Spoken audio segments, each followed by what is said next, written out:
સુરત બેગમપુરાની દીકરીની ઊંચી ઉડાન 22 વર્ષની વયે અમેરિકામાં પ્રોફેશનલ પાયલટ બનીને ગુજરાતનું ગૌરવ વધાર્યું.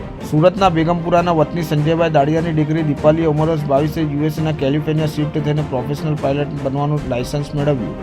દીપાલીએ ધોરણ 10 સુધીનો અભ્યાસ સુરતની અઠવા ગેટ વનિતા ઇસ્લામ સ્કૂલમાં કર્યા પછી જે બાદ 2017માં માતા પિતા અને ભાઈ સાથે દીપાલી યુએસએમાં શિફ્ટ થઈ ગઈ હતી.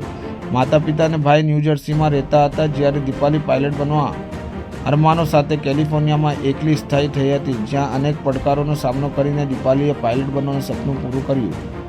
પ્રોફેશનલ પાયલટ બન્યા પછી પહેલી વખત સુરત આવેલી દીપાલીનું ઉષ્માભેર સ્વાગત કરવામાં આવ્યું હતું. પરિવારના સભ્યો જ નહીં પરંતુ રાણા સમાજના આગેવાનો દ્વારા પણ દીપાલીનું સન્માન કરી હજુ વધુ ઊંચી ઉડાન ભરે તેવી શુભેચ્છાઓ પઠવાઈ હતી.